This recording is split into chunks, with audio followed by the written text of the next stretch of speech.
अस्सलामुअलैकुम। Lecture 89 start करते हैं जी। कैफ 1 का होमवर्क में दो क्वेश्चंस थे, एक्स वाई जी और एक्स वाई जी था और मर्दान सॉफ्टवेयर था। एक्स वाई जी में शायद डेप्रिसिएशन एक्विडेशन का लेजर बनाने में मसला हुआ हो, नहीं हुआ। और मर्दान सॉफ्टवेयर में आखिरी एडजस्टमेंट एक बच्चा पिछली क्लास में आके पूछ रहा था बाद में कि उसने लिखा हुआ है जी डिविडेंड जो अनाउंस होता है वो इतना है और जो पेड नहीं होता वो पेबल में। मैंने कहा यार ये बात तो हमें पता ही है, आपने वही उसूल रखना है कि रिटेन अर्निंग्स में जो डिविडेंड अनाउंस होता है वो निकल कर जाता है डिविडेंड पेबल में। और फिर बहरहाल इन केस किसी का कोई क्वेश्चन होगा तो वो मैं ले लूँगा एंड पे। अगर कोई इन दोनों सवाल में, कितने बच्चों ने दोनों सवाल अटैम्प्ट किए थे? तो इनडायरेक्ट मेथड में अब मेरा नहीं ख्याल कि कोई मसला होना चाहिए आपको। बस रेक्टिफिकेशन जो है वो हमने अब इसके साथ मैच करना है उसको, लेकिन वो मैंने अब एंड के लिए रख दिया, यानी कि आज डायरेक्ट मेथड मेरी तरफ से पूरा हो जाना। फिर एक पास पेपर है जो इंशाल्लाह आप 70-80% खुद ही करके आएंगे। फिर मैं कल वो करवा के, कल मजीद कोई एक आधा सवाल और करवा के फिर मैं इसको क्या कर सकता हूँ और क्लोज ही करूँगा। फिर मंडे को इंशाल्लाह हम रेक्टिफिकेशन के साथ इस कैश फ्लो को मिक्स करके फिर इसको क्लोज कर देंगे। फिर नया टॉपिक ट्यूसडे से इंशाल्लाह स्टार्ट कर देंगे। बाकी पास पेपर्स आपके सामने है, जब आपसे वो होने लग जाते हैं तो टॉपिक तो तैयार ही होता है। वैसे भी अब आप बोर हो रहे होंगे इनडायरेक्ट मेथड से ना, और रोज़ एक ही काम, आज फिर नया काम। ठीक है, नया काम जब भी आता है ना तो ऐसे जज्बा ज़्यादा हो जाता है, पैशन आ जाता है। तो इनडायरेक्ट मेथड में बहरहाल मैं ये तो नहीं कह सकता कि 100% तैयार है, क्योंकि वो मैंने आपको वैसे ही बता दिया है कि एक आधी एडजस्टमेंट तो बहरहाल हर सवाल में आ ही जाती है जो कभी भी परेशान करती है। लेकिन 70-80% क्वेश्चन अब आपका सही होता है। आज के टेस्ट में भी इंशाल्लाह ये बात आप कोशिश करके प्रूव करके दिखाएंगे। ठीक है, चलिए। अच्छा जी, डायरेक्ट मेथड के लिए सवाल मैंने वही चुना है जो सवाल हमने ऑलरेडी किया हुआ है।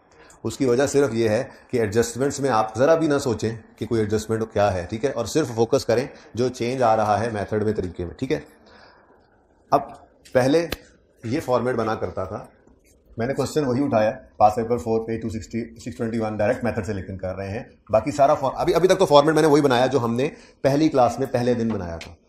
ठीक है, ये वो फॉर्मेट, ये वो सवाल है जो पहले दिन बड़ा मुश्किल लगा था। आज आप इसको लेफ्ट हैंड से कर लें, आप इसको सवाल को देखें कैसे ये सवाल है, ये वो सिचुएशन है अब तो। ठीक है, लेकिन अल्लाह का शुक्र भी साथ होना चाहिए कि कहाँ से सफ़र शुरू किया था और अब कहाँ पे पहुंचे हुए हैं। खैर, ये सारा फॉर्मेट आपके सामने है। ठीक है, पहले 2 दिन तो आपको भी पकड़ में नहीं आ रही थी बात, 2 से बल्कि 3 दिन कर लें। पहले दिन तो बैलेंसिंग की समझ ही नहीं आई थी। पहले दिन ये बात समझ में नहीं आ रही थी कि सारी जिंदगी प्रॉफिट में इनकम्स को ऐड करते आए, एक्सपेंसेस को लेस करते आए, यहाँ पे उलट हो गया। फिर ये वर्किंग कैपिटल एडजस्टमेंट समझ नहीं आ रही, एसेट बढ़े तो वो माइनस होने लग जाता है, लायबिलिटी बढ़े तो वो प्लस होने लग जाती है, एसेट का पता नहीं यार हो क्या रहा है। फिर 2-3 दिन बाद मेहनत करने के बाद आपको ये मेथड समझ में आ गया। ठीक है, ऐसे ही यूजर भी कभी कह सकता है, जैसे आप सेठ साहब के पास गए ये कैश फ्लो लेके, उन्होंने कहा मैंने तो सारी जिंदगी यही सुना था कि इनकम से प्रॉफिट बढ़ता है, एक्सपेंस से कम होता है, ये क्या बदतमीजी है, और ये क्या है increase in inventory, decrease in asset, increase, क्या बदतमीजी है ये, उठाओ ये कैश फ्लो और निकलो यहां से। तो आपने इतनी कैश फ्लो उठानी है और उठा के निकल जाए, यानी कि ये वो एरिया है जो बदलने जा रहा है। बाकी सारी कैश फ्लो सेम। मैंने आज ये भी लिख दिया यहाँ पे, तो मैंने कहा था कि इन लेस वालों से ऊपर एक ब्रेक आती है, एक स्टॉप आता है जिसमें कैश फ्लो फ्रॉम ऑपरेशंस लिखते हैं। तो बेसिकली जो कैश फ्लो फ्रॉम ऑपरेशंस हैं वो निकालने के 2 तरीके हैं, बाकी कैश फ्लो सेम है। तो जो मेथड है ना, मेथड इनडायरेक्ट मेथड में कैश फ्लो फ्रॉम ऑपरेशंस निकालने का ये तरीका था, PBT, adjustment for non cash, adjustment for working capital. बाकी आगे वही कहानी।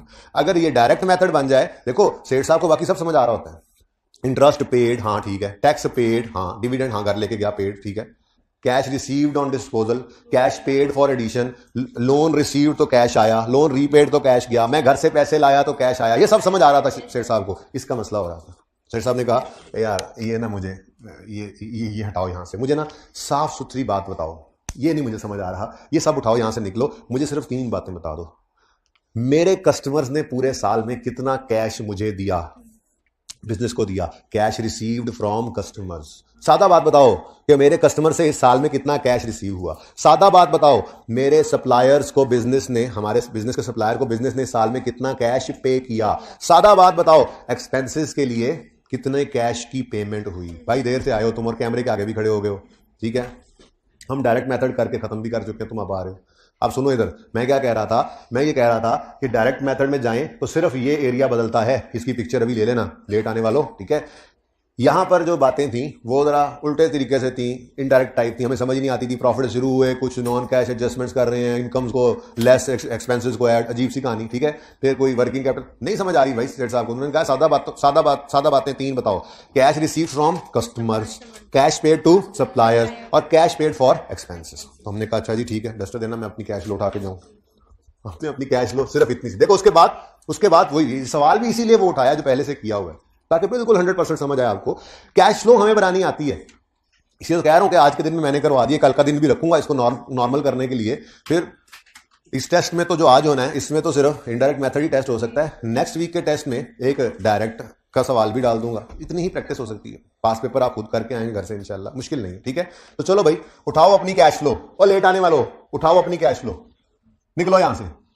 ये एरिया बदल गया, देखो, ओहो, तस्वीर आपने बनाई नहीं, बनवा देनी चाहिए थी आपसे। कोई बात नहीं, इतनी तस्वीर तो बना सकते हो फॉर्मेट की, ठीक है। वैसे दिमाग में बना लो, ठीक है। बाकी सब सेम है, ठीक है। सिर्फ यहां पर वो पीबीडी से लेकर एडजस्टमेंट वाली कहानी की बजाय साफ सुथरे सादा अल्फाज में तीन बातें बतानी है। Cash received from customers, cash paid to suppliers और कैश पेड फॉर एक्सपेंसेस।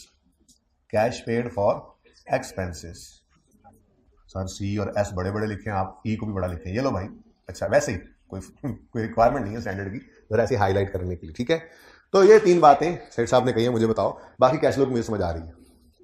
तो फिर जो रिप्लेस हुआ एरिया फॉर्मेट में वो समझ आ गया। अब ये निकलेंगे कैसे वो तो बताता हूं, लेकिन जो रिप्लेस हुआ एरिया वो समझ आ रहा है। अब आओ अपने उसूलों वाले सफे पे। हाँ, रूल्स बुक पे आओ। रूल्स बुक पे आके जिन्होंने रूल बुक नहीं बनाई वो फिर यहां पर जब इनडायरेक्ट की हेडिंग देंगे वहां पे साथ ही रूल लिख लेंगे। जिन्होंने रूल बुक बनाई हुई है वो रूल बुक पे आएंगे, और वो जो पुराना मेथड था वो अगर उसमें कोई एक सफ़े तक तकरीबन पहुंच ही गए होंगे रूल्स, वो 2-3 लाइनें उसकी छोड़ के अगले सफ़े पे नई हेड, उस सफ़े के टॉप पे हेडिंग बना लो इनडायरेक्ट मेथड। वो जितने उसूल थे उस पिछले वाले उसूलों के ऊपर मैंने कहा हेडिंग बना लो जो अभी तक लिखे हुए हैं, इनडायरेक्ट मेथड। वो जो पुराने उसूल मैंने लिखवाए थे वो किस मेथड के लिए थे? इनडायरेक्ट मेथड, ठीक है। और अब हेडिंग बनाओ डायरेक्ट मेथड। ये मैंने यहां पर जो लिखे थे ना, मैंने भी यहां पर जाके देखे, फिर ये ऐसे ये कोई 2-3 उसूल थे। अच्छा 2 थे, तीसरा भी था, वो आपके ज्यादा हो गए हैं, ठीक है। मैंने तो बाकी छोटे मोटे उसूल हैं साथ वाले, वो आप खुद अपनी पसंद के लिए लिखे हैं। ये देखो मैंने ऊपर इनडायरेक्ट मेथड की हेडिंग दी कि जिन वाले जिन बैलेंस शीट आइटम्स के उनके, ठीक है, cash in cash, working capital, फिर टैक्स और उसके लाजमी बनाएंगे। और ये तीसरा था, ये मैंने हाँ नंबर 3 मैं भी कहूँ कहाँ गया, ये कैश फ्लो से बिल्कुल साथ मैंने नंबर 3 लिखा हुआ था ना। आज मैंने इसके आगे क्या लिख लिया, ये इनडायरेक्ट कैश फ्लो की बात हो रही थी। ये कैश फ्लो के सवालों में बैड रिटर्न ऑफ को हम इग्नोर करते हैं, प्रोविजन ब्ला ब्ला ब्ला। डायरेक्ट मेथड में ये उसूल नहीं लगना, इसीलिए मैंने यहाँ पे लिख दिया इनडायरेक्ट कैश फ्लो के सवालों में। ओके चले छोड़ें, आपने तो हेडिंग दी हुई है, वो कौन सा मेथड है? इनडायरेक्ट। अब डायरेक्ट मेथड की हेडिंग दे दी, अब पहला उसूल लिखो। देखो जी, इस मेथड में हम वर्किंग कैपिटल आइटम्स के भी लेजर बनाएंगे, बस कहानी खत्म। इस मेथड में हम वर्किंग कैपिटल, जाहिर सी बात है वहां पे working capital item plus minus करते थे ना, आज वो नहीं कर रहे, तो फिर उनको भी लेजर में ले आएंगे, ठीक है ना। तो उसूल पहला क्या बना डायरेक्ट मेथड का, इस मेथड में हम वर्किंग कैपिटल आइटम्स के भी लेजर बनाएंगे। वर्किंग कैपिटल आइटम्स कौन से थे भला? इन्वेंट्रीज, डेटर्स, क्रेडिटर्स, एक्रूअल, प्रीपेमेंट्स, ठीक है। अब इधर देखो, मैं यूं करता हूं,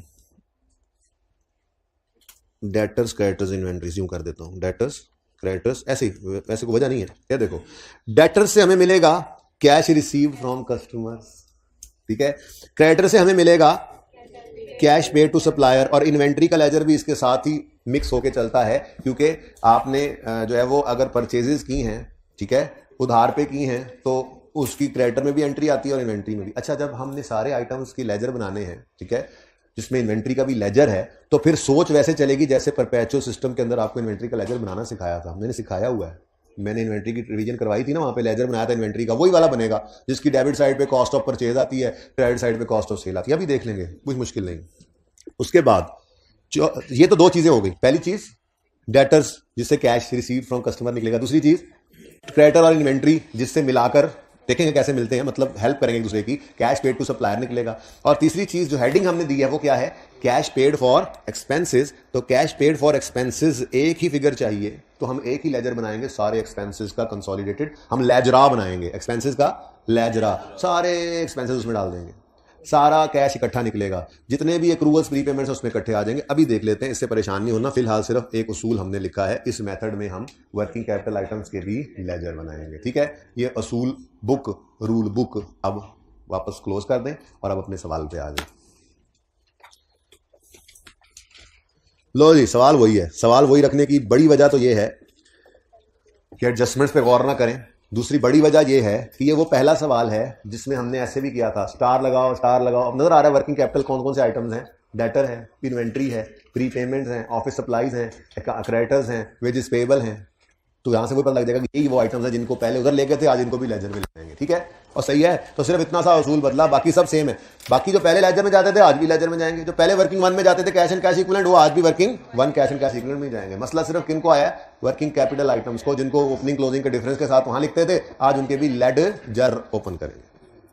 चलो जी, जुनेद जंजुआ भाई आगे फिर दोबारा आगे देश आगे। मिस्टर जुनेद जंजुआ ब्ला ब्ला ब्ला, बैलेंस शीट, कैश, तरतीब वही। मैं ना इस अटेम्प्ट से पहले तक आपको सही बताऊं तो मैं पूरा सवाल ये करवाता भी नहीं था। इस बार तो मैंने पूरा सवाल करवा दिया ये वाला, क्योंकि बाकी सारा किया होता था। मैंने कहा चलो कोई बात नहीं, एक क्लास ही सही, खैर है, ठीक है। चेंज सिर्फ ऑपरेटिंग एक्टिविटीज होती है ना, तो सिर्फ वही करवा दिया करता था। लेकिन चलें आज पूरा सवाल करते हैं। बस फर्क ये होगा कि जो बाकी पुरानी चीजें हैं, जैसे अब लैंड का लेजर बनेगा, लॉन्ग टर्म इन्वेस्टमेंट का बनेगा, एसेट्स का बनेगा, उसमें एडजस्टमेंट्स हैं, वो तो नहीं डिस्कस करूंगा ना, वो तो ऑलरेडी डिस्कस्ड है। ओके, अब तरतीब पूरी करते हैं जी। सबसे पहले क्या आ रहा है, कैश। कैश कहां जाता था, आज भी वहीं जाएगा। Opening 32, closing 145। ठीक है जी, वही तरतीब। नेक्स्ट, डेटर्स पहले कहां जाते थे, वर्किंग। आज इनका भी क्या बन जाएगा, तो आज जनाब डेटर्स का लेजर बन गया। ओपनिंग बताओ 104, क्लोजिंग 218। अच्छा 218 नहीं 280, बड़ी मेहरबानी। ऐसे बोला करो, पहली बार में समझ ही ना आए।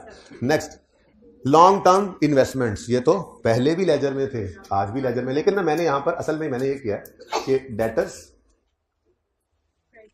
क्रेडिटर्स, नई चीज थी ना, इन्वेंट्री, इन्वेंटोराई, और सारे एक्सपेंसेस का एक बड़ा कंसोलिडेटेड लेजरा, एक्सपेंसेस, ये सब के लिए मैंने एक अकाउंट बना लिया। ठीक है, तो ये चार मैंने इकट्ठे रख ली क्योंकि जरा नई चीज थी, तो मैंने कहा इसको जरा इकट्ठा रख के समझा देता हूं। इसलिए ये चार को मैंने तरतीब में, मतलब वैसे तरतीब सवाल की नहीं फॉलो की, बस ये चार अलग कर लिए, बाकी तरतीब से चलेंगे। ठीक है, तो जी डेटर के बाद क्या आ गया, लॉन्ग टर्म इन्वेस्टमेंट। लेजर बनता था, लेजर बनाएंगे ये लॉन्ग। आप अपनी तरतीब से चलते हैं, कोई मसला नहीं, लेकिन इकट्ठा कर लेंगे तो ज्यादा अच्छा समझ आ जाएगा जी। लॉन्ग टर्म इन्वेस्टमेंट, ओपनिंग बताएं 170, क्लोजिंग 220। नेक्स्ट है इन्वेंट्री, नई चीज। इन्वेंट्री का भी आज क्या बनेगा, लेजर। इन्वेंट्री का लेजर है जी, ओपनिंग 200, क्लोजिंग 424। अब देखो ये वही सिस्टम की तरह से नहीं बन गया, परपेचुअल की तरह से इन्वेंट्री का लेजर है ना। यानी कि परचेज की एंट्री अगर हम बोलेंगे तो परचेजेस डेबिट क्रेडिटर या कैश क्रेडिट नहीं बोलेंगे, इन्वेंट्री डेबिट, क्योंकि वो लेजर बन गया ना। अब उस जैसा सिस्टम, उस तरह से सोचना है, परपेचुअल सिस्टम की तरह से अब सोचना है हमने, क्योंकि हमारे पास इन्वेंट्री का लेजर आ रहा है, जिसकी डेबिट साइड पे कॉस्ट ऑफ परचेज आती है और क्रेडिट साइड पे कॉस्ट ऑफ सेल, मास में पता लगता है मुझे बोलने का, क्रेडिट साइड पे कॉस्ट ऑफ सेल्स नजर आती हैं। और ठीक है, अच्छा, तो ये वही लेजर बन गया। खैर बनेगा, आगे बढ़े।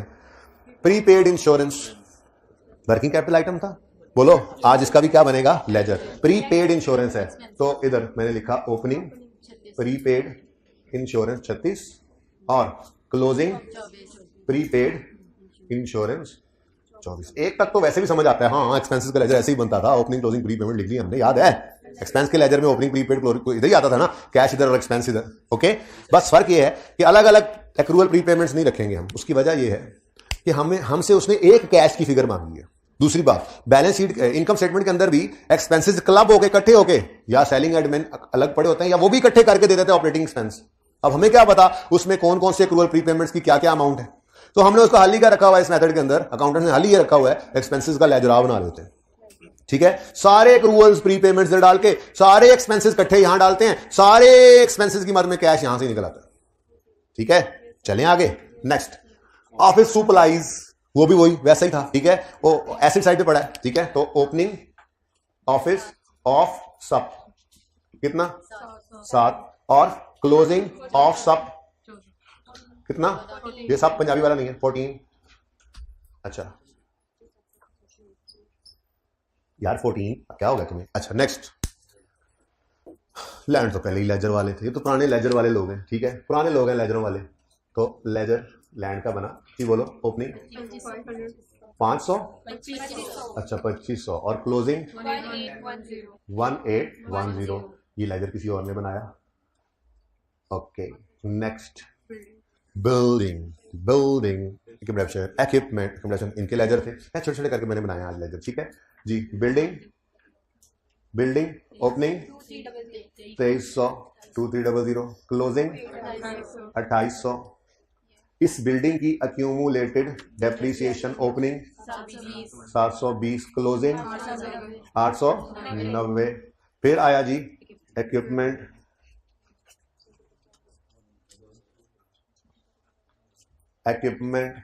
Opening 1150, closing 1200।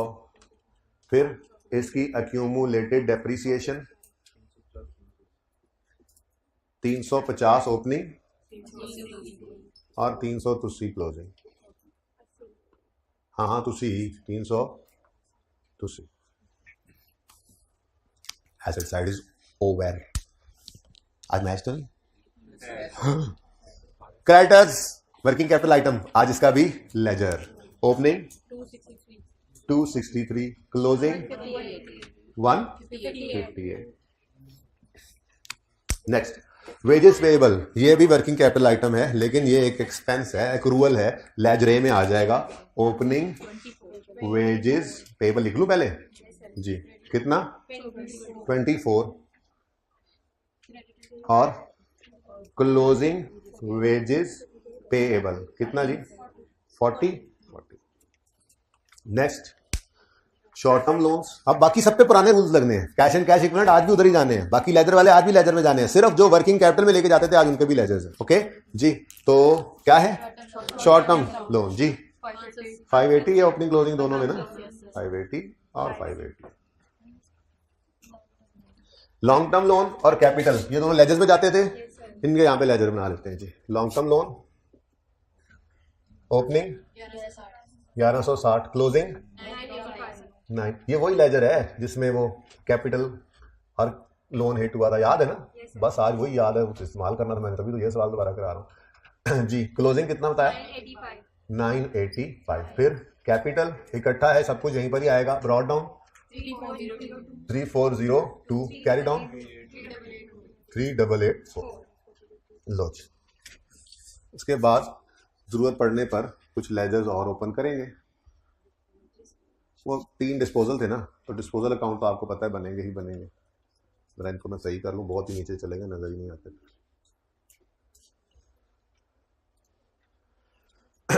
ओके जरा रखो इधर, अगर ना चला तो फिर वही उठा लेंगे। चले जी, बैलेंस शीट होगी पूरी। अब इनकम स्टेटमेंट पे आते हैं। आपको याद होगा मैंने पिछली क्लास में काटा है, इसको और इसको हमने काट दिया था। हमने कहा था, मैंने आपको कहा था प्रूफ लॉजिक है ना, पर्चा पास होने लग गया, लॉजिक कौन सा आखिरी क्लास में भी दे दूं, मसला नहीं है, काम सही चल रहा है, मैंने लॉजिक भी कहा छोड़ो जाने दो, बस कर लेंगे, सिखाऊंगा जरूर जी। तो हमने उस वक्त ये बात की थी, ये कह रहे थे कि ये सारे वर्किंग कैपिटल में ना ऑटोमेटिकली कैश में कन्वर्ट हो जाने, तो आज वर्किंग कैपिटल भी कोई नहीं है। और दूसरी बात, आज वैसे भी बेटा डेटर का लेजर बन रहा है जिसमें सेल आएगी, इन्वेंट्री का लेजर बन रहा है जिसमें कॉस्ट ऑफ सेल आएगी, और एक्सपेंस का लेजर बन रहा है जिसमें ये एक्सपेंसेस आएंगे, ठीक है। तो आज यहां से भी चीजें उठाकर पहुंचाएं। इसका मतलब इस मेथड के लिए डिटेल्ड इनकम स्टेटमेंट का होना जरूरी है, वरना इस मेथड से सवाल नहीं हो सकता। और जो यही सवाल इनडायरेक्ट से हो सकता है, करके देखा हुआ हमने, ठीक है। हर सवाल इनडायरेक्ट मेथड से हो जाता है कैश फ्लो का, लेकिन हर सवाल डायरेक्ट से नहीं होता। डायरेक्ट मेथड सिर्फ उसी से होगा जिसमें ये डिटेल सारी गिवन होगी, ठीक है ना। डेटर के लेजर में सेल, इन्वेंट्री के लेजर में कॉस्ट ऑफ सेल, एक्सपेंसेस के लेजर में एक्सपेंसेस, ये अलग अलग होंगे, तो सिर्फ प्रॉफिट देते तो हमें क्या पता। ओके चल, खैर छोड़े इस बात को। सेल्स कहां आती हैं, डेटर के लेजर में। आप कहोगे सर इधर तो क्रेडिट सेल्स आती हैं, सवाल में कहीं कैश सेल का जिक्र नहीं है तो फिर क्रेडिट अज्यूम करेंगे। वैसे आपस की बात बताऊं, आज नहीं बताई, कल बताऊंगा बच्चों को, आपको भी, उनको भी, सुबह वालों को भी। हम यहाँ पे टोटल सेल ही ले लेते हैं, वजह मैं कल ही बताऊंगा, ठीक है ना। छोड़े, फिलहाल तो सवाल में पूरा सवाल हमने किया हुआ है, इसमें कहीं पे कोई कैश सेल का जिक्र नहीं है, तो फिर सारी की सारी सेल्स क्रेडिट सेल्स। ओके, कितनी है जी? 9280। Next, cost of sales, cost of good sold, ये कहां जाता है? क्रेडिटर में। Creditor, cost of sale creditor में नहीं जाती, कॉस्ट ऑफ सेल तो इन्वेंट्री में जाएगा। तो इन्वेंट्री के अकाउंट में आकर कॉस्ट ऑफ सेल्स को आपने लिखा 6199, ठीक है। टोटल मैंने अभी भी छुपाया, टोटल को क्या करना होता है। नेक्स्ट, ऑपरेटिंग एक्सपेंसेस की हेडिंग है जिसमें सेलिंग है, एडमिन है, डेप्रिसिएशन है। डेप्रिसिएशन को इग्नोर करो, ये ना लेना, ये नॉन कैश होता है। इसको छोड़ के बाकी दोनों इकट्ठे ऐड करके लिखवा दो मुझे। ऑपरेटिंग एक्सपेंसेस ही कह देता हूं मैं, जरा जगह तंग है। यहां पर मैंने लिखा ऑपरेटिंग एक्सपेंस, ऑपरेटिंग एक्सपेंस, ये वही प्रॉफिट एंड लॉस वाली फिगर, ठीक है। ये जरा दो चीजें ऐड करके लिखवाओ मुझे। 634 प्लस 1348, ये सारे एक्सपेंसेस मैंने डाल दी, कितना बनता है? 1982, ठीक है जी। तो सारे एक्सपेंसेस, इसीलिए सारे एक्रूअल प्री पेमेंट्स भी मैंने यहीं पर डाल दिए थे, ठीक है ना। बाहर ही आई जा रहे हैं इस पैसा, इधर ही ना डोल दो जी। लेजरा जो हुआ, ओके। नाउ सारे एक्सपेंसेस, सारे एक्रूअल प्री पेमेंट्स, तो फिर सारे एक्सपेंसेस का कैश यहां से निकलेगा इंशाल्लाह थोड़ी देर में, ठीक है। ये हमारा मकसद था। वरना देखो ना, अगर अलग अलग एक्रूअल प्री पेमेंट्स हम अलग अलग लेजर ओपन कर लेते तो कैसे एडमिन सेलिंग में से वो वेजेस अलग निकालें, कैसे हम इंश्योरेंस अलग निकालें, कैसे ऑफिस सप्लाईज अलग निकालें, कैसे सारी चीजें अलग अलग निकल नहीं सकती ना। सारे एक्रूअल प्री पेमेंट्स को यहां पे फेंका और यहीं से सारे एक्सपेंसेस को बैंक कर, यहीं से सारा कैश इकट्ठा निकाल लेंगे, ठीक है। सही है, सही है, सॉरी। नेक्स्ट, अगली चीजें हैं ये 4 आदत जो हमने उस सवाल के अंदर ली थी। डेप्रिसिएशन को, जरा इधर हो जाए, मेरे पीछे छुप जाना है। डेप्रिसिएशन को ऐड बैक किया था, रिवर्स ज्यादा बेहतर लफ्ज है, ठीक है ना। एड लेस वहीं जाके सोचते थे जी। डेप्रिसिएशन को रिवर्स किया था, गेन को रिवर्स, गेन को रिवर्स, लॉस को रिवर्स, ये 4 चीजें रिवर्स की थी हमने। गेन लॉस वहां पे जाकर उल्टा दिए थे, ठीक है। आज वो क्यों किया था वैसे, ये तो बताओ।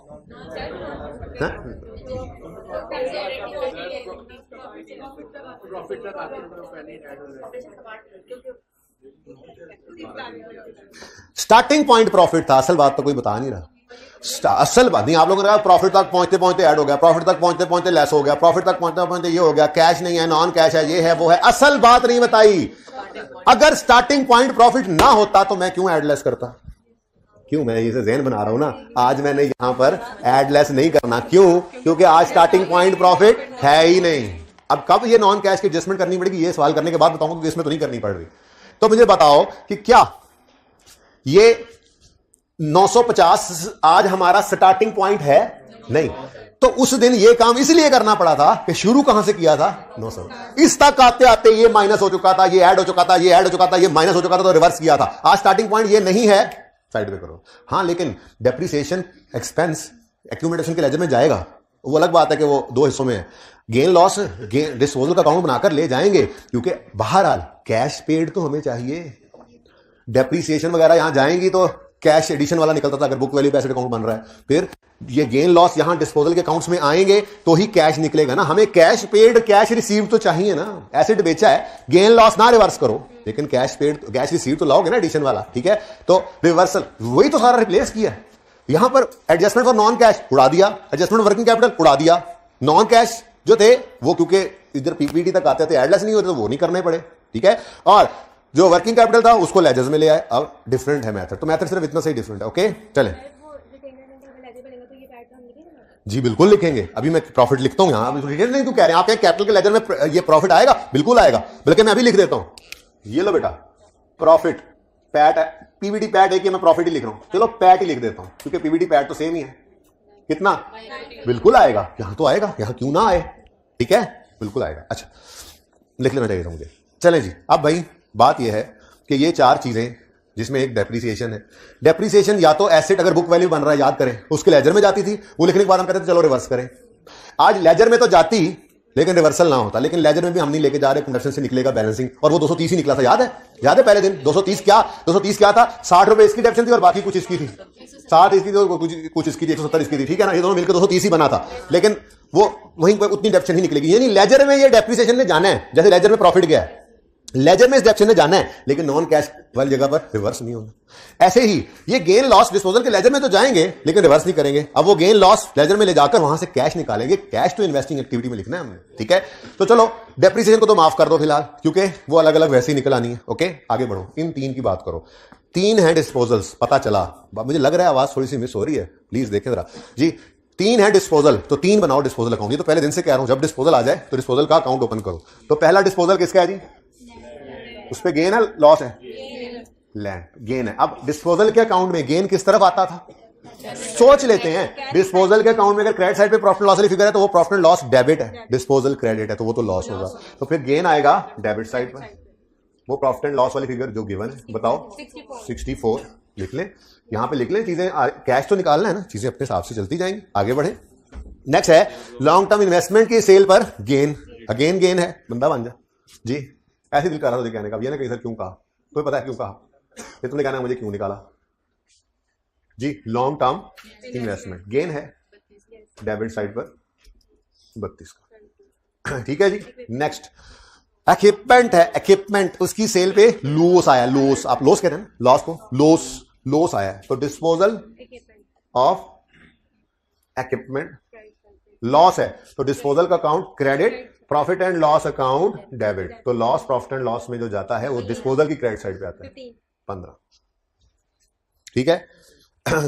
लो भाई, और देखो डेप्रिसिएशन जो है ना, ये मैंने सब चीजें उठा ली हैं आज, मैंने सब चीजें उठा ली हैं। डेप्रिसिएशन को सिर्फ इसलिए माफ कर दिया है कि वो इकट्ठी आ रही थी। अगर एक ही पीपीई का लेजर होता ना तो मैं इसको भी उठा के वहां पे लिख देता क्रेडिट साइड पे, इकट्ठा होता। लेकिन अभी चूंकि वो इकट्ठा है नहीं, मैं एक जगह 230 कहां डालू, आधा आधा करने, वो तो बाद में उसे 60 बता दिया तो पता लग रहा है ना कि 60 इसका तो 170 उसका होगा। लेकिन फिलहाल इसको सिर्फ इसलिए माफ कर दिया, छोड़ो उसको, ठीक है। अगर बार बार कह रहा हूं, जैसे मैंने कहा प्रॉफिट है, इसको भी उठा लिया, इसको लेजर में ले जाएंगे, कैपिटल के लेजर में जाएगा, लेकिन बस स्टार्टिंग पॉइंट ये नहीं बनेगा, ठीक है। ऐसे ही गेन लॉस ये डिस्पोजल के लेजर में जाएंगे, बस रिवर्स नहीं होंगे। ऐसे ही डेप्रिसिएशन ये लेजर में जाएगी। डेप्रिसिएशन लेजर में कब एसेट अकाउंट बुक वैल्यू बन रहा है तो एसेट अकाउंट में चली जाती है, और अगर अक्यूमुलेशन अलग हो तो वहां चली जाती है। जिस भी लेजर में जाना है इसने जाना है, लेकिन हम उसको रिवर्स नहीं करेंगे बस, क्योंकि हमारा स्टार्टिंग पॉइंट पीबीटी नहीं है। यार ये इसी तरह 23 पे करा दो। अच्छा जी, चलें। अब सारा डाटा मैंने लिखवा दिया। तुंज उठ जा जी। Okay, now only adjustments are left. Number 1, सवाल सारा डाटा लिख दिया ना, कुछ रहा तो नहीं गया? नहीं रह गया।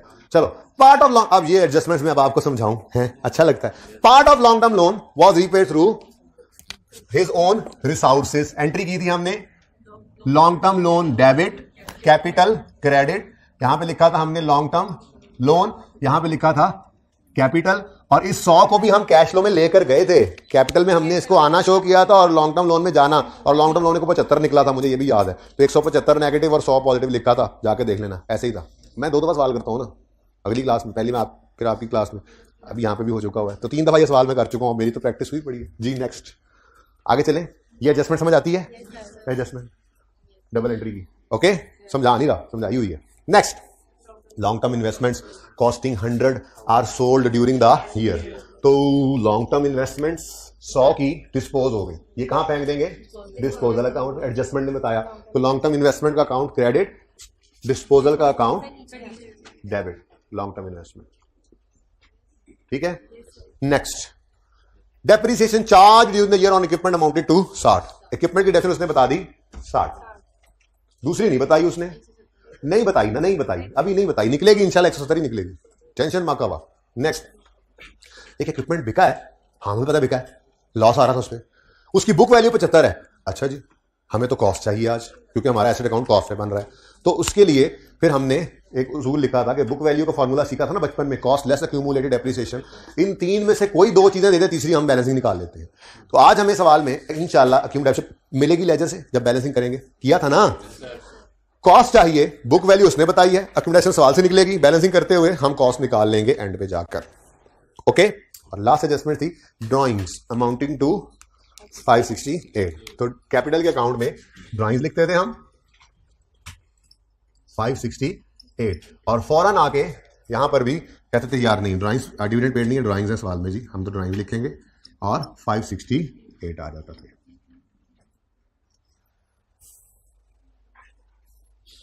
ठीक है, लो जी सवाल तो हो गया पूरा, अब फिर से स्लो होते हैं, ये जरा रिपीट वाली टेलीकास्ट थी ना। ठीक है, अब जनाब बैलेंसिंग शुरू करते हैं, लेकिन बैलेंसिंग शुरू करने से पहले ये 3 अकाउंट्स जो हैं, डेटर, क्रेडिटर और इन्वेंट्री, इसके बारे में एक उसूल सुन लो। असल में ना पहले आपसे कोई 3-4 अटेम्प्ट्स पहले वाले जो FR1 के स्टूडेंट्स होते थे ना, उनकी सिलेबस में एक टॉपिक होता था सिंगल एंट्री, जो सबसे मुश्किल टॉपिक था, फिर निकल गया। उसके बाद FR1 में आसानी है। तो उस टॉपिक में ना ये बैलेंसिंग सीखा करते थे वहां पर, और जब उसके बाद कैश फ्लो पे बच्चे आते थे ना, तो बच्चे कहते थे ये कोई टॉपिक है। वैसे तो आप लोग 2-3 दिन बैलेंसिंग में 1-2 दिन जरा खपे, उसके बाद अब आप भी वही कहते हैं ये कोई टॉपिक है, लेकिन वो पहले दिन ही कह देते थे ये कोई टॉपिक है। बैलेंसिंग वहां सीखते थे। तो इन 3 अकाउंट्स के बारे में जो रूल होता था बच्चे वहां सीख लेते थे, अब आपको यहां सिखाना पड़ता है। ठीक है, तो पहले मुझे ये बताएं, ले आमिर भाई इधर, पहले मुझे ये बताएं कि हमेशा से आपको एक बात कहता आया हूं कि अब नॉर्मेलिटीज हमेशा सवाल बताता है। डेटर का लेजर अगर हो, डेटर, तो उस लेजर के अंदर नॉर्मल 4 चीजें कौन सी होती हैं मुझे बताओ। ब्रॉड डाउन होता है, सेल्स होती हैं, कैश रिसीव फ्रॉम डेटर होता है और क्लोजिंग होता है। आप कहोगे सर ये तो बैड डेट रिटर्न ऑफ भी आ सकता है, सेल रिटर्न भी आ सकता है, डिस्काउंट भी आ सकता है। वैसे तो ठीक है, ऐसी कोई बात भी होगी तो सवाल खुद बताएगा। ठीक है, तो अब नॉर्मेलिटी सवाल बताएगा, खुद से नहीं अज्यूम करना बैड रिटर्न ऑफ है तो लेजर में लिखे डेटर के। इसका मतलब 4 चीजें नॉर्मल डेटर की जो हम ढूंढेंगे, अब नॉर्मेलिटी सवाल ने बता दी तो वो लिख देंगे। जब वो लिख देंगे तो वो तो उस 4 की काउंटिंग में फिर भी नहीं आनी, वो अब नॉर्मेलिटी उसने बता दी, हमने लिख दी, हमने 4 चीजों की तरफ ही जाना है। 5वीं जो अगर होगी, 6ठी होगी, 7वीं होगी, सवाल खुद बताएगा। ठीक है, तो 4 नॉर्मल चीजें क्या हैं डेटर के लेजर की? Opening, sales, cash, closing. Creditor की 4 नॉर्मल चीजें बताओ। Brought down, purchases, cash paid और क्लोजिंग। नहीं सर, परचेज रिटर्न भी तो आ सकती है। नहीं, अब नॉर्मेलिटी कोई भी होगी तो सवाल बताएगा। इन्वेंट्री के लेजर की 4 नॉर्मल शेयरें बता दो। ब्रॉड डाउन, कैरी डाउन, भाईने का सौखा करो, 2 हो गए। Brought down, carry down, cost of sale भी हो गया। डेबिट साइड पे क्या आता था? कॉस्ट ऑफ परचेजेस ना। हाँ, तो परचेजेस। आप कहोगे सर ऐसा कैसे हो सकता है? हो सकता है कोई अब नॉर्मल लॉस हो, कोई नॉर्मल लॉस हो, इनमें सवाल बताएगा भाई, और जो बताएगा वो लिख देंगे, पर हमने 4 की तरफ ही जाना है। ठीक है, तो ये तीनों भाई हैं, डेटर, क्रेडिटर, इन्वेंट्री के लेजर। इन तीनों में 4 बैलेंसेस हमने नॉर्मल ढूंढा करने हैं। तो ये आपका दूसरा उसूल है। उसूल बुक पे चलें, रूल बुक पे जाएं, चलें, लिखें जाके वहां पे, लिखें, लिखवाएं क्या? लिखें,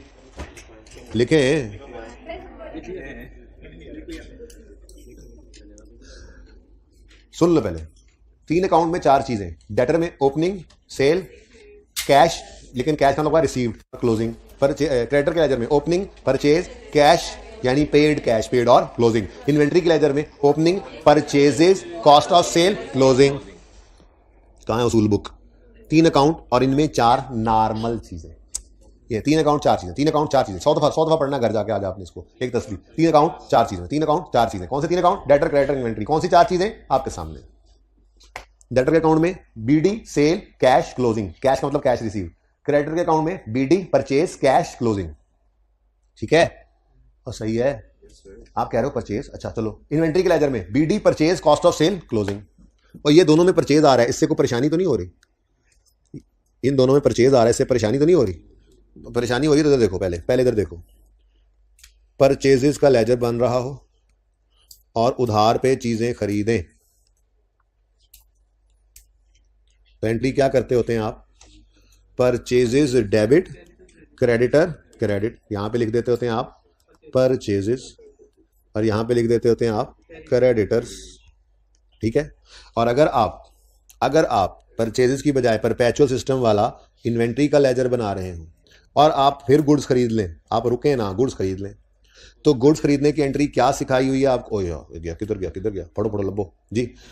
गुड्स खरीदने की एंट्री क्या बताई हुई है परपेचुअल सिस्टम में? इसमें होती है entry inventory debit, creditor credit. ठीक है, और यहां पर क्रेडिटर के अंदर फिर लिखा हुआ आ जाएगा परचेजेस की बजाय इन्वेंट्री। ठीक है, और यहां पर जो परचेजेस हैं उसके आगे लिखा हुआ क्या होगा, क्रेडिटर्स। जैसे यहाँ पे क्रेडिटर्स लिखा होता था, तो इस क्रेडिटर्स का मतलब भी मैं परचेजेस ही लिख देता हूँ। पहले आपको ये समझाया हुआ है ना कि इन्वेंट्री की डेबिट साइड पे कॉस्ट ऑफ परचेज यानी परचेजेस आती हैं, और बोलो तो यही परचेज के अकाउंट में भी आती थी, लेकिन लिखा क्या होता था, क्रेडिटर्स। तो ये असल में ये कहानी है कि जब हमने, अच्छा अब ये वाला सिस्टम कभी चलना ही नहीं है यहाँ पे, क्योंकि परचेज का लेजर तो हमने कभी भी नहीं बनाना। हमने पक्का फैसला किया है कि इन्वेंट्री का लेजर हमने बनाना, वर्किंग कैपिटल आइटम के लेजर बनाने। जब इन्वेंट्री का लेजर बनना है तो ये काम तो होगा नहीं, काम तो यही होगा। तो इसी के ये कह रहा हूं कि इन्वेंट्री के लेजर में नॉर्मल 4 चीजें क्या हैं, brought down, purchases, cost of sale और कैरी डाउन। अब वो परचेजेस जो हैं वो परचेजेस क्रेडिट पे हैं तो क्रेडिटर लिखा होगा इस साइड पे, अगर वो कैश पे हैं तो कैश लिखा होगा, ठीक है। और क्रेडिटर के लेजर में brought down, purchase, cash paid और क्लोजिंग आएगा, ठीक है। अब यहां पर परचेजेस जो आया करता था वो इन्वेंट्री से क्यों रिप्लेस हो गया, क्योंकि हम इन्वेंट्री का लेजर बना रहे हैं और परचेज की एंट्री परचेजेस डेबिट होती है, इन्वेंट्री डेबिट होती है, ठीक है। तो ये असल में दोनों लेजर्स में इन्वेंट्री में भी परचेजेस का लफ्ज नजर आया जो छुपा पड़ा है अभी इस वक्त तो, और क्रेडिटर में भी परचेजेस का लेजर आपको नजर आ रहा है, ओके, और परचेजेस का लफ्ज नजर आ रहा है, सही है ना। चलो, तो ये उसूल मैंने लिखवाए थे जी जो आपको परेशान कर रहा था, ये उसूल अब सही है। अभी बनाते हैं, अभी लेजर के अंदर भी जाकर लिखते हैं, सब समझ आ जाएगी। चलें जी, ओ यही सामने पड़ा रहे, आराम आराम से बाद में भी लिख लेना। मैं तो अब सवाल वो है जो सारा मैंने बोर्ड पे उतार लिया होगा। अब तो मैंने सिर्फ बैलेंसिंग करनी थी, तो मैंने ये समझाना था आपको कि बैलेंसिंग में आपने क्या चीजें ढूंढनी है, डेटर के लेजर में क्या 4 चीजें ढूंढनी है। कोई 3 दे देगा, चौथी बैलेंसिंग निकाल लेंगे। क्रेडिटर यार इतनी देर कर दी तुमने, आज तो बहुत नुकसान कर दिया, डायरेक्ट मेथड हो गया यार सारा, एकदम से अब दुख सा हो रहा है। खड़े हो जाओ ना तुम, अच्छा बैठ जाओ, फिर कुछ करते हैं। अच्छा रिवाइज करवा दें, क्या मतलब रिवाइज करवा दें, पिछले 1 घंटे से हम जो पढ़ रहे हैं वो रिवाइज करवा दें। किसने कहा रिवाइज करवा दें, किसने कहा, ये था, तुम थे, तुम ही हो सकते थे, नहीं तुम थे, तुम ही हो सकते थे, जो कहेगा तुम ही हो सकते, तुम लोग लग रहा है ये सब ही थे। अच्छा सुने भाई, बैलेंसिंग कराने लगा तो मैंने कहा ये बात बता दूं कि ये 3 लेजर्स नए आए ना, चौथा तो एक्सपेंस का भी लेजर भी नया ही आया, लेकिन इन 3 के लिए ये उसूल क्या है, इनमें हमने ये 4 नॉर्मल चीजें देखनी है। और सिंगल एंट्री का सवाल होता था ना जो, उसमें तो इसमें 3 चीजें मिस होती थी, एक एक करके निकालते फिर कहीं जाके पहुंचते। यहाँ पे बड़ा आसान काम है, आपको 3 चीजें गिवन होंगी, चौथी आपने बैलेंसिंग निकालनी होगी, कोई सी भी एक हो सकती है जो बैलेंसिंग निकालनी है, ठीक है। वैसे नॉर्मली कैश के पीछे ही भागेंगे, कैश फ्लो का टॉपिक, ठीक है। अब बैलेंसिंग स्टार्ट करते हैं जी। ब्लू मार्कर बाहर आ चुका है, डेटर के लेजर की तरफ आए। अब डेटर के लेजर में ओपनिंग भी है, सेल भी है। क्या क्वेश्चन पूछो अभी पूछ लो, आपका है आपका, अच्छा जी कोई क्वेश्चन नहीं। डेटर के लेजर में ओपनिंग भी आ रहा है, सेल्स भी आ रहा है, क्लोजिंग भी आ रहा है। 4 नॉर्मल चीजों में से कौन सी मिसिंग है, कैश। अच्छा अब ये जहन में सिर्फ हमने सोच लिया कि ये कैश है मिसिंग। जब बैलेंस किया तो बैलेंसिंग फिगर भी इधर ही आई, कितनी है बताओ, 9104, ठीक है। अब ये कैश क्या है, कल मैं कैश सेल्स भी बीच में, आपके ना होमवर्क के अंदर एक सवाल है जिसके अंदर पास पेपर का सवाल, जिसमें उसने कहा हुआ इतनी % सेल्स जो है वो कैश है, इतनी क्रेडिट। आप पता नहीं घर पे क्या करके आओगे, मैं आपको एक शॉर्टकट बताऊंगा फिर कल। अभी बता दूं तो आप वो करके आ जाएंगे, अभी बता दूं तो फायदा कोई नहीं है, ठीक है ना। तो आप लोग जब कल करके आएंगे वो काम मुश्किल किसी तरीके से, तो फिर आपको बताऊंगा यार क्या करते रहे आप लोग, ऐसे करना था। पास पेपर का एक वाहिद अकलौता सवाल डायरेक्ट मेथड का आपका आज होमवर्क है, ठीक है। अच्छा चले छोड़ें ऐसी बातें सोचना। ये क्या है, ये कैश जो कस्टमर्स है ना, इतनी बात बता, कस्टमर्स एक वाइड टर्म है, ब्रॉडर टर्म है। कस्टमर में क्रेडिट कस्टमर्स भी आते हैं, कैश कस्टमर्स भी आते हैं। हमने कैश फ्लो के टॉपिक में कैश रिसीव फ्रॉम डेटर्स भी लेना होता है और cash receive from cash customer भी लेना होता है, क्योंकि कस्टमर से जो कैश इनफ्लो हुआ है। हमारे सवाल में कैश मिलती ही नहीं, अगर होती तो कैश ऑफ डेटर भी आता और कैश ऑफ कैश सेल भी आता, क्योंकि ये ब्रॉडर टर्म है कस्टमर्स, ओके जी। लेकिन आज तो सुकून ही सुकून है। तो वर्किंग 1 2 है जी, 9104, पॉजिटिव के negative, received, cash received from customers. चलो जी आगे बढ़ते हैं। क्रेडिटर के लेजर की तरफ आए, इसने कहा आपके मतलूबा नंबर पे राब्ता मुमकिन नहीं, बराए मेहरबानी कहीं और से कुछ और लेकर आए। 2 क्वेश्चन मार्क्स के साथ तो काम नहीं चलेगा। 4 नॉर्मल चीजों में से 3 होंगी तो चौथी बैलेंसिंग निकल सकती है। हमने कहा अच्छा एडिंग अंग्रेजी ना मार। आगे आए, इन्वेंट्री का लेजर ने कहा बिस्मिल्लाह, ये हमेशा बिस्मिल्लाह बिस्मिल्लाह कहेगा, बिस्मिल्लाह बिस्मिल्लाह, आए तशरीफ लाएं, और यहां से हमें वो बैलेंसिंग फिगर निकाल के देगा जो कि क्रेडिटर्स में जाएगी, ठीक है। 6423, ये परचेजेस, ये कैश नहीं है, परचेजेस की फिगर है। चलो मैं आपके लिए लिख देता हूं कि ये क्रेडिटर्स क्या हैं, ये वही परचेजेस हैं, और ठीक है। लेकिन चूंकि ये क्रेडिट पर की हुई है, एक तो इन्वेंट्री का लेजर बन रहा है तो उसकी डेबिट साइड पे आगे, दूसरा क्रेडिट पे की है तो क्रेडिटर लिखा हुआ है, ठीक है ना। तो ये आपके लिए मैंने परचेजेस लिखा है, आपने पर्चे में नहीं लिखना। अब जैसे ये फिगर आई इन्वेंट्री डेबिट तो क्रेडिट, अच्छा ये वो वाली फिगर आ गई है 6423। जब 6423 यहां लिखा तो यहां पे मैंने लिखा जी इन्वेंट्री। आपने कहा ये समझ नहीं आई बात, मैंने हालांकि समझा के आ रहा हूं। मैंने कहा यार वही परचेजेज हैं, ये उस लेजर से निकली हैं। किस लेजर से? उससे, इससे, इस लेजर से निकली हैं और यहां आ गई हैं। ठीक है, ये वही एंट्री है जो गुड्स परचेज करने की होती है अगर परपेचुअल सिस्टम हो तो। इन्वेंट्री डेबिट, क्रेडिटर उधार पे खरीदी है। अब फिर 2-1 वकरहन क्रेडिटर के लेजर ने भी कहा अच्छा ठीक है, मैं भी बिस्मिल्लाह बिस्मिल्लाह आ जाओ। फिर यहां से क्या मिल गया? कैश। कितना? 6528। 6528 cash paid to suppliers. Working number 3 cash paid to supplier 6528 negative outflow है, पेड। ठीक है, अच्छा अब क्या कह रहे हो तुम? सारे साल क्या? अच्छा जी। उसके बाद एक्सपेंस के लेजर में आए, ये तो अल्हम्दुलिल्लाह बैलेंस है, कोई बैलेंस की फिगर नहीं आ रही। आ रही है? क्या? किस तरफ? कितना? ये फिर क्या होगा? ओ हाँ, एक्सपेंस के लेजर में प्रॉफिट एंड लॉस वाली फिगर इधर आती थी तो दूसरी तरफ कैश की फिगर ही तो आती थी। यही तो कैश निकालने चले थे हम। तो ये कैश, ये कैश और वो कैश, ये कैश जो है, यही 3 मांगे थे, सारे जाग के बैठे। ठीक है, हाँ जी। हम सायों का ख्याल रखते हुए, उनको जगाते हुए प्यार मोहब्बत से जी। Working 1961 cash paid for expenses 1961। ठीक है जी।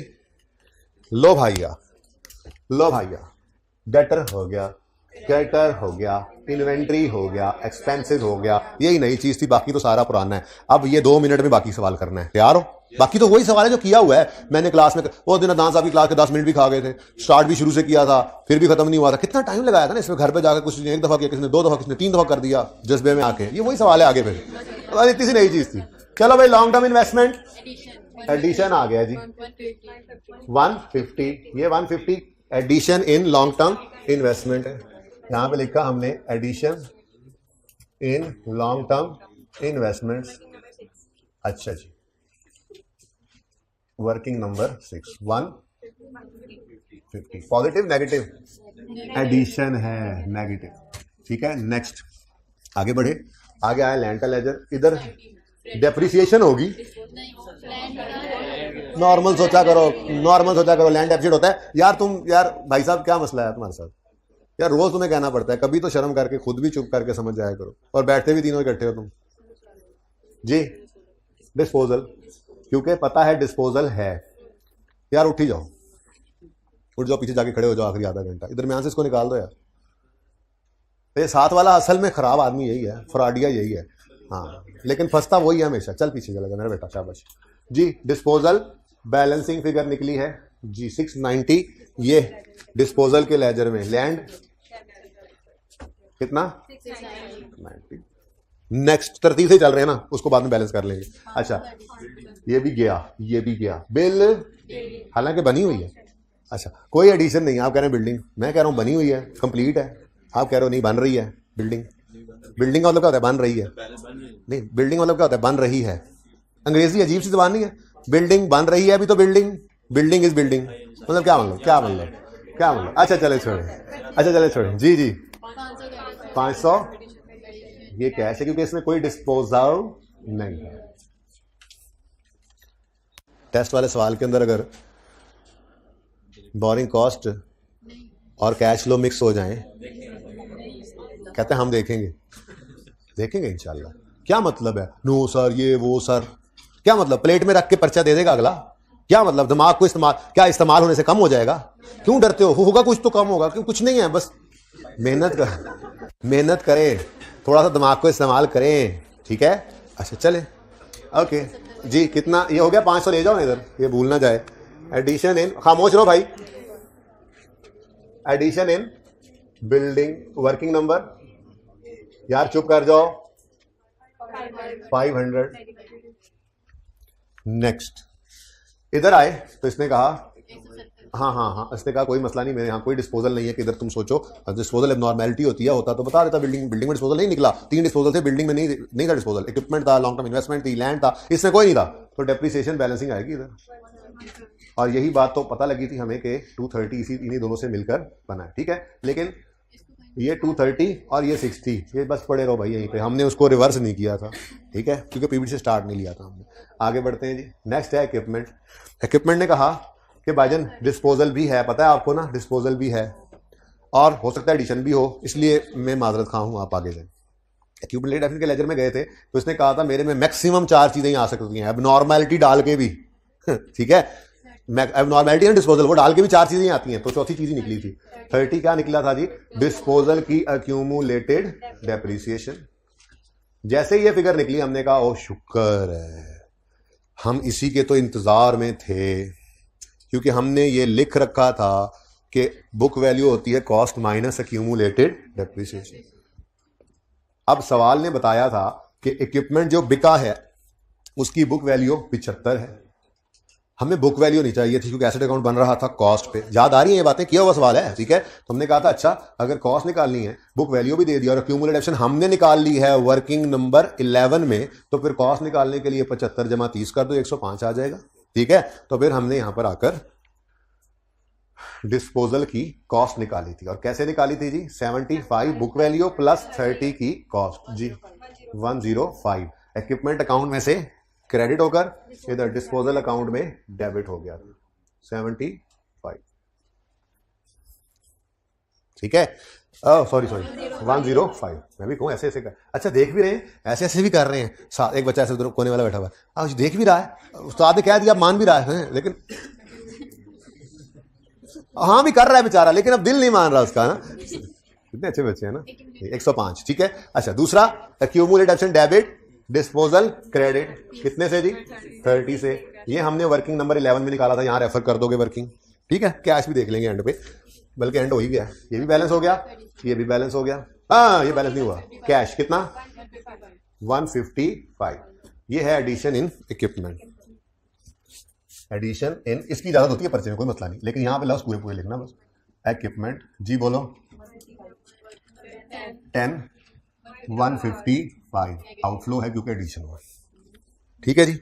ये इलाका सारा हो गया बैलेंस।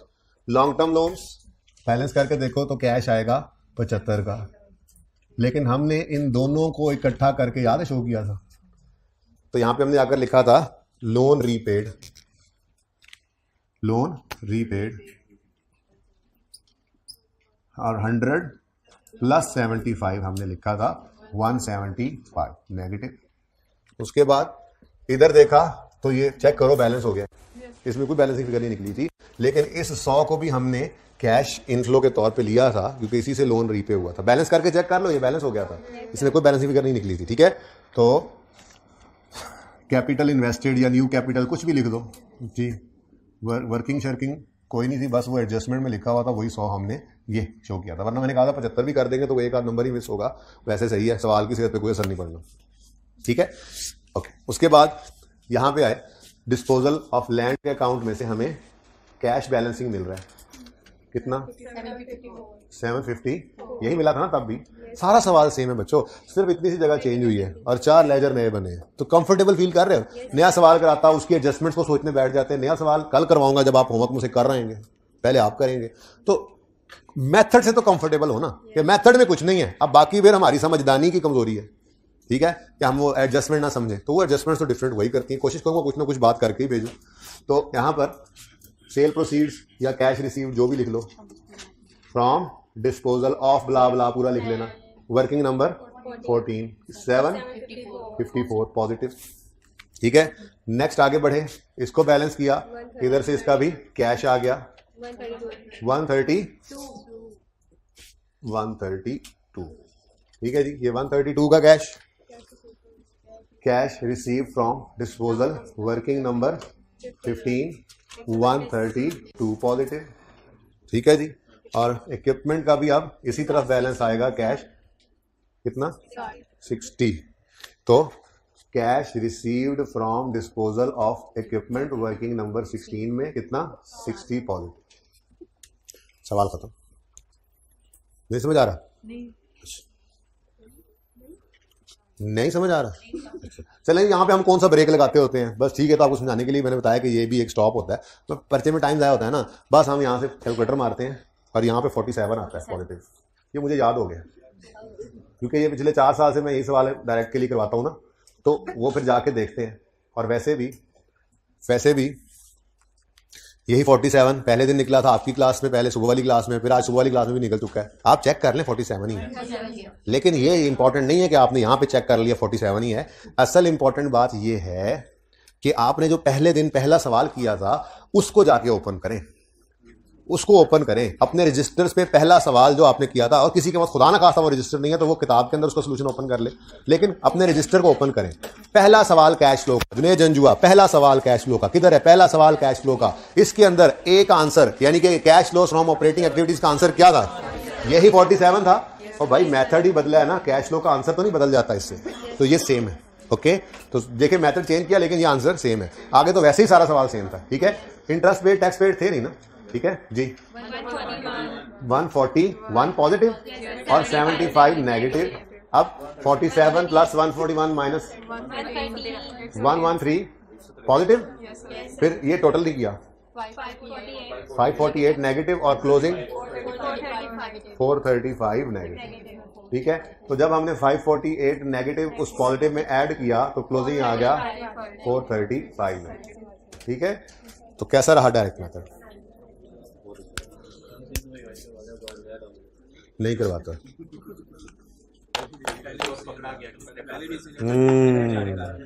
भाई बस इतना सा नया काम किया कि इस हिस्से को रिप्लेस करके उसकी जगह ये 4 लेजर बना लिए। एंट्रीज पहले भी करते थे, जो सवाल में डाटा गिवन होता था। बेटा परचेजेस की एंट्री होती ही क्या है? Inventory, debit, creditor, credit. Inventory के लेजर की 4 नॉर्मल चीज़ों में एक परचेजेस भी हैं। अब कभी ये परचेजेस यहाँ से निकल के इसको पूरा कर देंगी, कभी ये यहाँ से निकल कर इसको पूरा कर देंगी। ये दोनों भाई साथ ही रहेंगे। इनसे ही हमें असल में चाहिए ये फिगर। ये फिगर निकालने के लिए ये ज़रूरी थी, ये निकालने के लिए ये लेजर में इसका आना ज़रूरी था। तो ये कहानी ऐसे चली कि यहाँ से परचेजेस आई, वो क्रेडिटर में गई, क्रेडिटर से कैश आया और ये कैश हम ले गए कैश फ्लो में। घर पे जाके करना रिवाइज। अगली चीज़ पढ़ाऊँ ना? अगर जबान चुप रह सकती है तो बैठ जाओ आप। बल्कि यार इसको ना इधर, ये भाई इधर इसमें साथ बिठाओ इसको। हाँ बिठाओ इसको, और अगर बोले तो बेशक कान के नीचे 1 2 आगे आओ, आगे। और देखता हूँ फिर मैं डॉन बने तो आगे आगे आगे आगे आओ। चलो ठीक है, काफी दूर है, ये भी दोस्त है, तुम्हारी दोस्तियां बड़ी हैं तुम्हारी। अच्छा बच्चों जल्दी करें, हाइब्रिड वाले पिक्चर ले लें प्लीज, कैमरे का वेट हो रहा है प्लीज।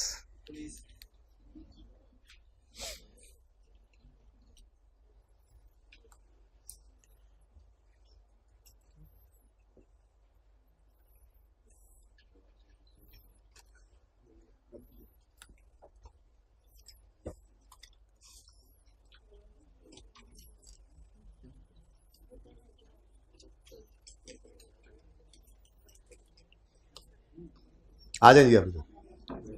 अच्छा जी, अब ये इतनी सादा बातें होती नहीं है, थोड़ा सा इसके अंदर भी एडजस्टमेंट वही करती हैं। मेथड आपको समझ आ गया है, सारा सवाल हमने कर लिया है, लेकिन एक छोटा सा मसला इसके अंदर हो सकता है। वो क्या, जरा ध्यान से देखिएगा, और इसकी बेस के ऊपर ही फिर आपका सवाल अब आगे से हुआ करेगा।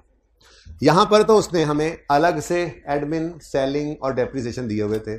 हमने डेप्रिसिएशन को इग्नोर ही कर दिया एक्सपेंस का लेजर बनाते हुए। लेकिन कभी कभार ऐसा होता है कि वो सवाल के अंदर ये अलग से बाइफर्केशन नहीं देता।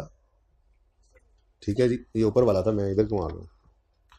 अलग से बाइफर्केशन नहीं देता, बल्कि वो टोटल ही ये बताएगा इस तरह से कि जी एक्सपेंसेस, बल्कि सेलिंग एडमिन अलग देने की बजाय अक्सर ऐसा भी करता है कि ऑपरेटिंग एक्सपेंसेस ही दे देता है। ठीक है, यानी अलग से सेलिंग, एडमिन और डेप्रिसिएशन नज़र नहीं आया करते। ये सहूलत सिर्फ जुनेद जंजुआ वाले सवाल में अवेलेबल थी। होता ऐसे है कि सवाल में वो लिख देता है जी ऑपरेटिंग एक्सपेंसेस इतने हैं, न्यू सवाल आता है, sale less cost of sale, GP less operating expenses, या सेलिंग एडमिन अलग भी हो सकते हैं। ठीक है, अब ये 2212 की फिगर है। अब 2 सूरतें होती हैं, या तो आप लेजर से डेप्रिसिएशन निकालते हैं, जैसे 60 और 170 हमने निकाला, और आप कहते हो डेप्रिसिएशन तो है, फेस पे नजर नहीं आ रही है, तो सेल्स में पड़ी होगी, हाँ अदर इनकम में पड़ी होगी, अदर एक्सपेंस में, नॉर्म की तरफ जाएंगे सेलिंग एडमिन में। वैसे थोड़ा और भी सवाल गुस्से में आ सकता है, और प्लांट की डेप्रिसिएशन कॉस्ट ऑफ सेल में भी डाल सकता है, लेकिन वो बात बाद में करते हैं, पहले स्टेप बाय स्टेप इसको तो पहले समझ लें। ये बात समझ आई है? सवाल ने हमें बताया 2212 के ऑपरेटिंग एक्सपेंसेस हैं, बाकी चीज अब ये ना कहना 230 की डेप्शन पड़ी, आपको क्या पता कहां नजर आ रहा है आपको डेप्शन पड़ी, आपको नहीं नजर आ रहा सवाल, अब सवाल बदल गया। अब सवाल में ऑपरेटिंग एक्सपेंस दिए हुए हैं 2212। अब दो सूरतें हैं, या तो आप लेजर्स बैलेंस करेंगे और एंड पे जाके पता लगेगा ओहो 170 और 60 की डेप्रिसिएशन है, मतलब 230 की डेप्रिसिएशन भी है, तो फिर आप कहोगे अच्छा वो फिर इसी में पड़ी होगी। बल्कि इधर की बजाय आईकैप तो यूं करता है कि ये लिखने के बाद नीचे एक एडजस्टमेंट में लिख देता है कि depreciation expense for the year is 230 रुपए which is included in selling या एडमिन या कॉस्ट ऑफ सेल, ये बात खुद ही बता देता है। बात समझ आ रही है? लेकिन फिलहाल मैं ये एक्सपेंस का लेजरा दोबारा बना रहा हूं आपके लिए, ठीक है जी। एक्सपेंस के लेजरे में ये सारी चीजें वही हैं जो हमने पहले लिखी थी, लेकिन जब प्रॉफिट एंड लॉस से एक्सपेंस की फिगर निकालने गए तो वो हमें कितनी नजर आ रही है? 2212। हमने यही उठाकर इधर लिख ली 2212। अब ये लिखने के बाद कैलकुलेटर निकालो, आपने बैलेंस किया और कैश पेड फॉर एक्सपेंसेस की फिगर निकाली। जल्दी करें, निकालना भाई, निकालना, अगली बार निकालेगा क्या? बैग में पड़ा हुआ है 2191। अब ये आपने कैश निकाला और ये कैश पेड फॉर एक्सपेंसेस में लिखकर आ गए पर्चे में, लेकिन other adjustments, other additional formation में लिखा हुआ था कि एक्सपेंसेस में 230 रुपए की डेप्रिसिएशन भी पड़ी है। अब आपने उसको इग्नोर किया, आपने कहा, सर ने कहा था इस मेथड के अंदर डेप्रिसिएशन को इग्नोर करना है, मैंने कहा था वहां पे एडजस्टमेंट के बाद इग्नोर करना है, लेजर्स में तो आनी होती है। अच्छा, अब मसला क्या हुआ है, जरा इस 2191 को लिखो कैलकुलेटर पे, जो आपने अभी निकाला, और जो अभी थोड़ी देर पहले हमने निकाला है 1961, इसको, इनका डिफरेंस लो 230। बेटा 230 ही आ गया।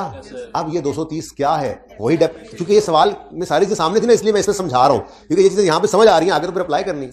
तो इसका मतलब ये हुआ कि कैश की फिगर में जो हमने अभी ये कैश निकाला है, इसकी फिगर में डेप्रिसिएशन भी शामिल हुई पड़ी है, डेप्रिसिएशन शामिल हो गई है ना, हालांकि वो तो नॉन कैश है। क्या डेप्रिसिएशन की 230 की एंट्री भी आपने यही की हुई है, depreciation expense debit cash credit, लेकिन आप कैश पेड फॉर एक्सपेंसेस अगर ये निकाल रहे हैं तो इसमें तो डेप्रिसिएशन भी शामिल हो रही है। प्रॉब्लम समझ आई है? अब प्रॉब्लम है क्या? प्रॉब्लम असल में है इस फिगर में। इस फिगर में चूंकि डेप्रिसिएशन शामिल है तो उसने कैश को भी इन्फ्लेट कर दिया है। ये डेप्रिसिएशन यहां पड़ी तो बैलेंस फिगर जब निकली तो उसमें भी ये डेप्रिसिएशन शामिल हो गई। ये तो मैथमेटिक्स है, ये तो काउंटिंग है, ठीक है। अब जैसे ही आप इसमें से 230 को निकालेंगे, ये मैन्युअली निकालना पड़ेगा आप, ठीक है। जैसे ही आप इस 230 इस 22-12 में से 230 को निकालेंगे, फौरी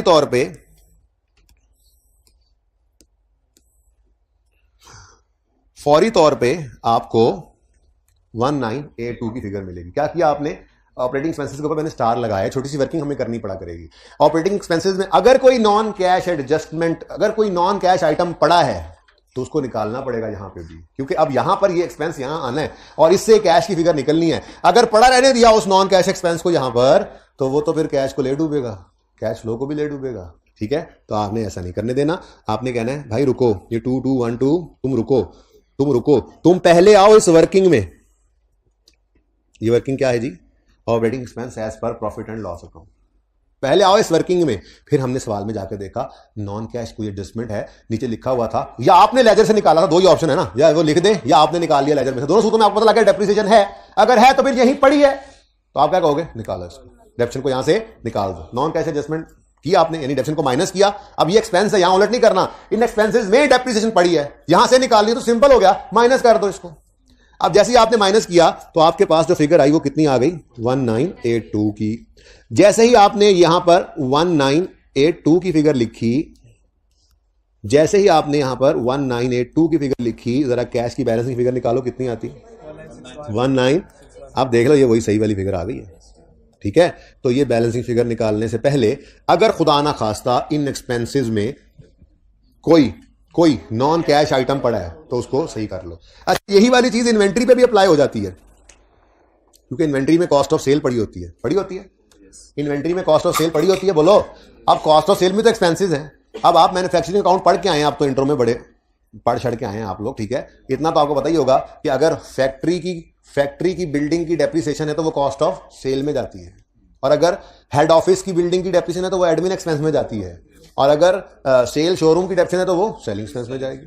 अगर आपकी प्लांट एंड मशीनरी की डेप्रिसिएशन है तो वो कॉस्ट ऑफ सेल में जाएगी। फैक्ट्री के खर्चे सारे उधर ही जाते हैं ना। और अगर आपके हेड ऑफिस में लगे हुए जनरेटर की डेप्रिसिएशन है तो वो एडमिन में आएगी। बात समझ रहे हो? तो ऐसा हो सकता है कि वो सवाल ही बताएगा आपको कि कुछ डेप्रिसिएशन कॉस्ट ऑफ सेल में भी पड़ी है। तो अगर ऐसा होगा तो आप कॉस्ट ऑफ सेल के साथ भी वही अशर करोगे, स्टार लगाओगे और उसको इधर ले आओगे, cost of sale as per question, ठीक है। फिर उसमें से क्या करोगे? माइनस करोगे नॉन कैश एडजस्टमेंट्स। क्योंकि देखो अगर यहां पर आपको भी सर यहां कौन सा इन्वेंट्री, कौन सा कैश निकलता है, कौन सा कैश निकलता है? और भाई साहब यहीं से तो आपने परचेजेस की फिगर निकाली थी जिसको लेकर गए थे आप क्रेडिटर के लेजर में थोड़ी देर पहले, और फिर उस क्रेडिटर के लेजर में से कैश की फिगर निकली थी। अगर ये फिगर गलत निकली तो ये गलत फिगर क्रेडिटर में जाएगी, क्रेडिटर की गलत फिगर से कैश गलत ही तो निकलेगा। तो अल्टीमेटली इस नॉन कैश का impact cash paid to suppliers पे भी पड़ जाता है। तो ये यहां पर भी एडजस्टमेंट हो सकती है, ठीक है। ये बात समझ आ गई है, ठीक है। अभी सवाल के अंदर 230 क्यों इग्नोर किया? अलग पड़ा था। अगर खुदा ना खास्ता इस तरह का मामला होता, इस तरह का मामला होता कि ऐसे कुछ ना अलग अलग होता बल्कि लिखा होता ऑपरेटिंग एक्सपेंसेस और ये इतना है, तो फिर हम उसको ऐसे करके सही करके, यानी कि ये जरासीमों वाला ऑपरेटिंग एक्सपेंस का बैलेंस नहीं लेके जाना आपने, सेफ गार्ड से इसको धोना है, ठीक है। सारे डर्टू साफ करने हैं, और एक डर्टू नहीं है, सिर्फ डेप्रिसिएशन नहीं होती, बहुत सारे डर्टू हैं यहाँ पे, ठीक है। बहुत सारे डर्टू हैं, बहुत सारे जर्म्स हैं, बहुत सारी इंप्योरिटीज हैं, बहुत सारे नॉन कैश आइटम्स हैं, जैसा कि ये देखो सिर्फ डेप्रिसिएशन नहीं है, लॉस ऑन डिस्पोजल अगर इसमें शामिल हो गया है निकालो, बैड एक्सपेंस शामिल हो गया है निकालो, इंपेयरमेंट लॉस शामिल हो गया है निकालो, फेयर वैल्यू लॉस शामिल हो गया है निकालो। ये सारी चीजें ऐसी होती थी जो नॉन कैश। एक आधी और भी आप डाल सकते हैं, आप माफी दे दें मुझे, ठीक है। पिछली बार ये भी है यार, बस ठीक है, जो सवाल में आएगा तो देख लेना। कोई नॉन कैश एक्सपेंस है और वो इस फिगर में शामिल है जो आपने एक्सपेंस की यहां लेकर जानी है, तो उसको नीचे माइनस कर दो यार। उसको ये जरासीमों से भरा हुआ और जरासीमों से पाक, जरासीमों से पाक यहां पर जाएगा, और फिर पाकिस्तान साफ साफ। मुझे याद है अभी तक, ठीक है। हमारे टाइम में तो लगते थे, आपके टाइम में लगते हैं आजकल? अच्छा, आजकल तो आपका भी टाइम गुजर गया, आपका भी टाइम ये तो गुजर गया वैसे। तो चलो घर पे कोई बच्चे सच्चे हो तो उनको भी देखा हो। अच्छा चले, चुप करो डर्टू।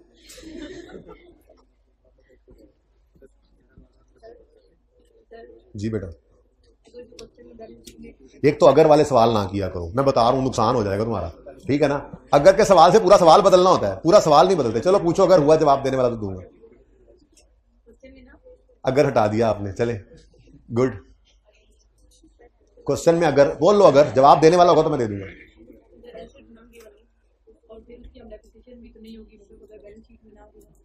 कुछ भी ना हो, कुछ भी डेप्रिसिएशन ना एसेट है ना डेप्रिसिएशन, ना कहीं से डेप्रिसिएशन निकली है तो नहीं आएगी बेटा, जिंदगी सुकून में है बस।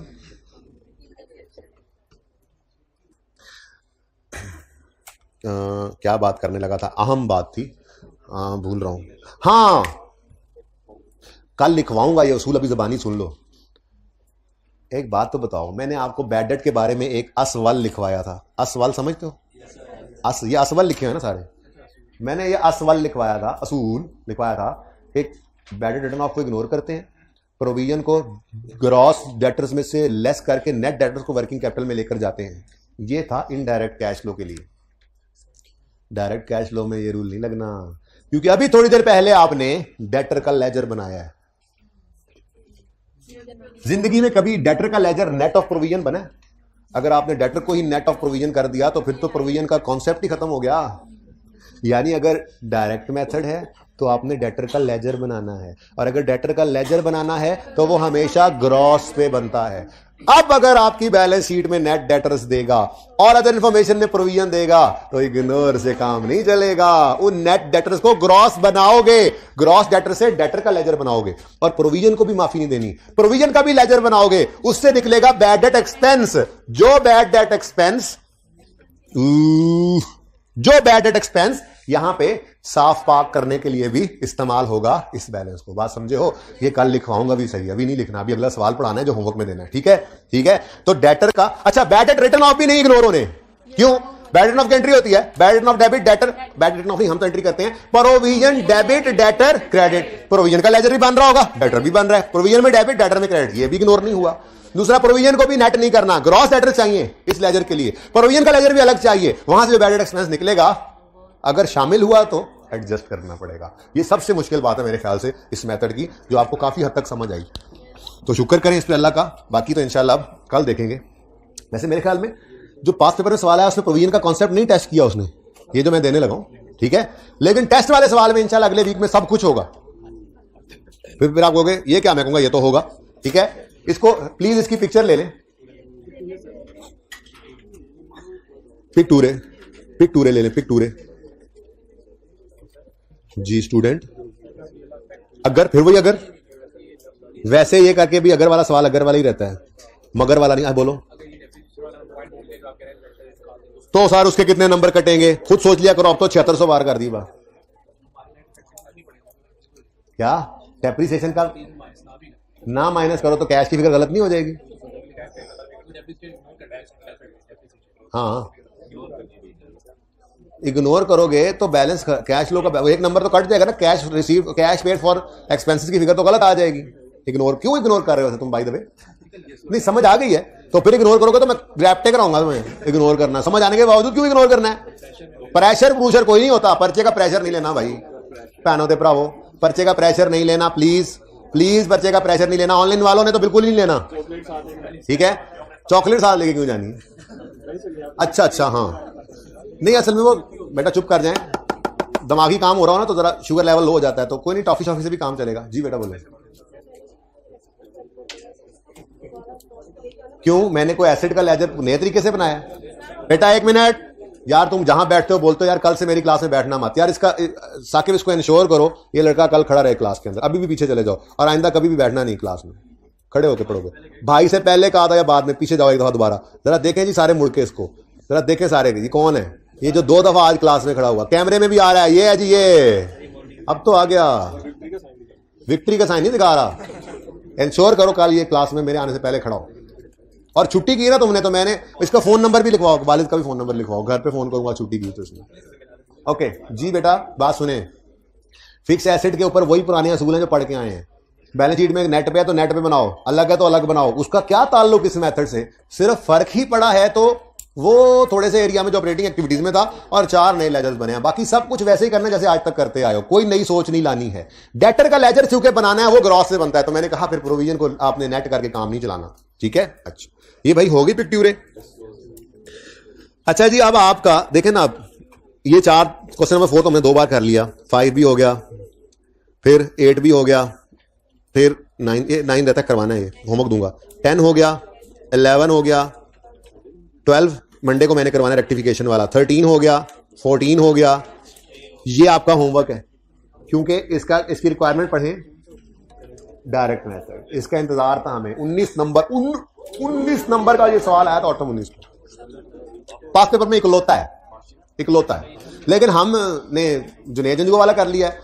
छोटे छोटे और सवाल भी हैं, रिवीजन प्लान जब दूंगा ना एंड पे, जब पेपर पे घर पे जाने से पहले, उसमें मैं 2-3 सवाल और भी डाल दूंगा।